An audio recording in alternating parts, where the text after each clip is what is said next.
வணக்கம். மோடி காலில் விழுந்த மு.க.ஸ்டாலின் அதிர்ச்சியில் திமுகவின் தொண்டர்கள். நண்பர்களே, இந்த வீடியோவிற்கு ஒரே ஒரு லைக் மற்றும் சப்ஸ்கிரைப் பண்ணிருங்க. திமுகவின் மாஜி அமைச்சர்கள் செய்த ஊழல்கள், அமலாக்கத்துறை அதிகாரிகளது ரைடுகளில் இருந்து தப்பிப்பதற்கு தேசிய கட்சியின் ஆதரவு கண்டிப்பாக தேவை.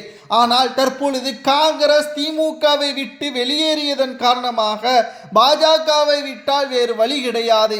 மேலும் அமலாக்கத்துறை அதிகாரிகளும் தற்பொழுது மாஜி அமைச்சர்களை கைது செய்வதற்கான ஏற்பாடுகள் செய்வதாக ரகசிய தகவல் அறிந்த மு.க.ஸ்டாலின் அவர்கள் வேறு வழியில்லாமல் மோடி அவர்களது காலில் விழாத குறையாக மன்னிப்பு கேட்டு கிட்டத்தட்ட பாஜகவுடன் கூட்டணி வைத்து மத்தியில் திமுகவின் எம்பிக்கள் 30 பேரில் 3 நபர்களுக்கு மத்திய அமைச்சர் பதவி, இணை அமைச்சர் பதவி பெற்றுவிட்டால் தமிழ்நாட்டில் அடுத்த 2 ஆண்டுகளை நாம் சமாளித்து விடலாம் என்ற எண்ணத்தில் மு.க.ஸ்டாலின் அவர்கள் தற்பொழுது திட்டம் போட்டுள்ளார். இந்த திட்டம் சரியானதா, வெற்றி வாய்ப்பை ஏற்படுத்துமா என்று கேட்டால் அது மிகப்பெரிய கேள்விக்குறி.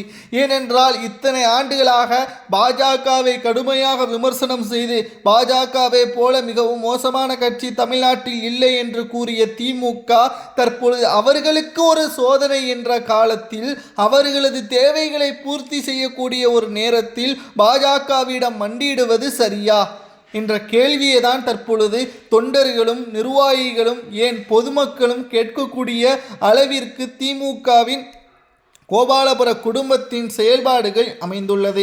ஆனால் இதற்கு முழுமையான எதிர்ப்பை தெரிவித்தது திமுகவிலிருந்து கனிமொழி மட்டும்தான். பாஜகவுடன் நம் கைகோர்க்க வேண்டாம், தமிழகத்தில் மாநில அரசியல்தான் எப்பொழுதும் முக்கியம், மத்திய அரசியல் நமக்கு தேவையில்லை, பாஜகவுடன் கூட்டணி அமைத்து 2 ஆண்டுகள் மட்டும்தான் மத்திய அமைச்சராக இருக்க முடியும், ஆனால் அதனை தொடர்ந்து தமிழ்நாட்டில் எந்த ஒரு தேர்தலையும் நாம் வெற்றியடைய முடியாது என்ற ஒரு தகவலை கனிமொழி அவர்கள் தெரிவித்திருந்தார்.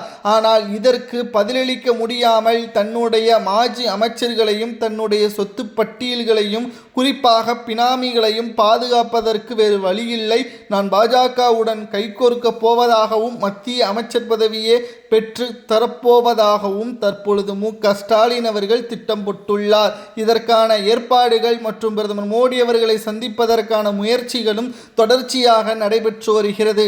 இது மிகப்பெரிய ஒரு ஆபத்தை திமுகவிற்கு ஏற்படுத்தும். அதே சமயம் தமிழ்நாட்டில் அதிமுக தாவேகாவின் அதிகாரங்கள் உயரும்.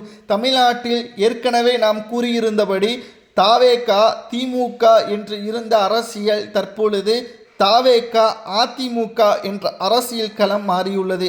3 நாட்கள் சட்டப்பேரவை கூட்டம் நடைபெற்றது. அதில் உதயநிதியை விட பல கேள்விகள், மக்களுக்கான கேள்விகளை எடப்பாடியார் தான் எடுத்துரைத்தார் என்பதில் துளியளவு கூட சந்தேகம் கிடையாது.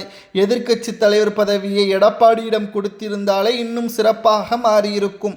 ஆனால் எடப்பாடி பழனிசாமியிடம் கொடுக்காமல் வேடிக்கை பார்த்து திமுக உதயநிதியிடம் கொடுத்து சட்டப்பேரவையில் உதயநிதி அவர்கள் தூங்கிக் கொண்டிருக்கின்றார், இல்லை என்றால் ஸ்டாலினின் பெருமைகளை பேசிக் கொண்டிருக்கின்றார். இது தேவையில்லாத விவகாரம். ஏனென்றால் சட்டப்பேரவையில் மக்களின் பிரச்சனைகளை என்னதான் ஆளும் கட்சி மக்களுக்கான நன்மைகளை செய்தாலும் சிறு சிறு பிரச்சனைகள் இருக்கத்தான் செய்யும். அதை முதல்வர் மு.க.ஸ்டாலின் அவர்கள் கண்காணிப்பில் எப்படி தவறவிட்டார்களோ அதேபோல விஜய் அவர்கள் முதல்வராக இருக்கும் பொழுது தவற விட்டுவிடக் கூடாது என்பதற்காக எடுத்துரைத்து நேரடியாக முதல்வரிடம் கொண்டு வருவதற்குத்தான் எதிர்க்கட்சிகளே அமைக்கப்பட்டுள்ளது. ஆனால் சட்டப்பேரவையில் மு.க.ஸ்டாலினின் பெருமைகளை மட்டும்தான் பேசி அவரை இன்னமும் தோல்வியடையக்கூடிய வகையில்தான் உதயநிதி செய்து வருகிறார் என்றும், ஆனால் எடப்பாடியார் அப்படி கிடையாது. தமிழ்நாட்டின் மக்களுக்கான தேவைகளையும் முதல்வர் விஜய் அவர்களிடம் எடுத்துரைத்து மீண்டும் பிரச்சனைகள் வராதவாறு அதை சரி செய்ய வேண்டும் என்றும் கூறி வருகிறார். தற்பொழுது இருக்கக்கூடிய அரசியல் கள நிலவரம் திமுகவிற்கு எதிராகத்தான் இருக்கிறது. அதே சமயம் எதிர்வரக்கூடிய அரசியல் களமும் உதயநிதி அவர்களால் திமுக இப்படிப்பட்ட ஒரு தோல்வியை விட இன்னும் பல மடங்கு தோல்வியை தான் சந்திக்கும். அதற்கு மிக முக்கியமான காரணம் என்ன தெரியுமா? திமுகவிற்கு கூட்டணிகளே இல்லை.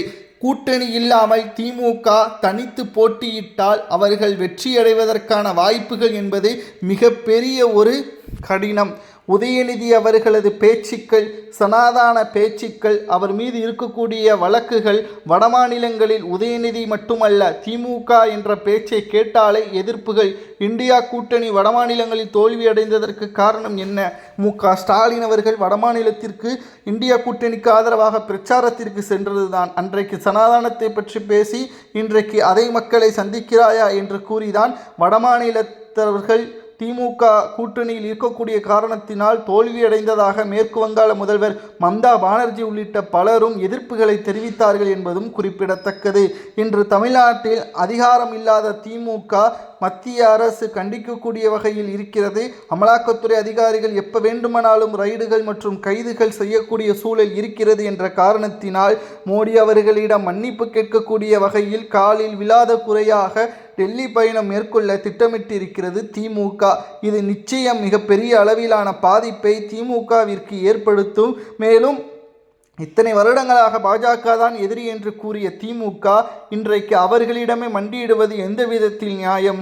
அப்பொழுது உங்களது சொத்துக்கள், உங்களது அதிகாரங்கள், உங்களது பதவியின் மோகம், இவற்றிற்காகத்தான் மக்களை பகடக்காயாக மாற்றி இத்தனை வருடங்கள் ஏமாற்றினீர்களா என்ற கேள்விகளையும் தற்பொழுது கேட்கக்கூடிய வகையில் அமைந்துள்ளது. திராவிட முன்னேற்ற கழகம் செய்த மிகப்பெரிய தவறுகள், திமுக அமைச்சர்களாக இருந்தவர்கள் லஞ்சம், ஊழல், வேலை வாங்கி தருவதாக முறைகேடு, அரசாங்கத்தில் எந்த ஒரு பணிகள் நடைபெற வேண்டும் என்றாலும் ஊழல், ஒரு டெண்டர்களை ஒரு நிறுவனத்திடம் கொடுத்தால் அதில் 5 முதல் 20% கமிஷன் பெற்று அந்த நிறுவனத்திடம் இருந்து பணங்களை ஒட்டுமொத்தமாக சுரண்டி அந்த நிறுவனம் டெண்டர்களில் குளறுபடிகளை செய்த போதும் அவற்றை எதிர்த்து கேள்வி கேட்காமல் சாதகமாக நிறுவனத்திற்கு ஆதரவாக அமைச்சர்கள் செயல்பட்டதும், இதனால் பாலங்கள் இடிந்து விழுந்ததும், மக்களது கேள்விகளும் கோபமும் தான் திமுக இன்றைக்கு ஆட்சி அதிகாரத்தை இழந்துள்ளது என்பதில் துளி அளவு கூட மாற்று கருத்து கிடையாது.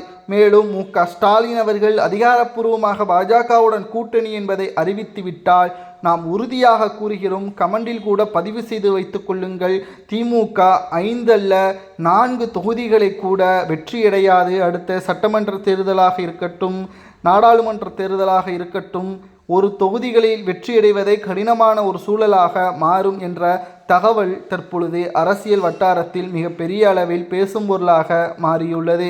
பாஜகவிடம் கடைசியில் தற்பொழுது மண்டியிட்டு மன்னிப்பு கேட்டு மத்திய அமைச்சர் பதவி பெறுவதற்கான பேச்சுவார்த்தை சரியா தவறா என்பதை மக்களாகிய நீங்கள் தான் கமெண்ட் வாயிலாக கூற வேண்டும்.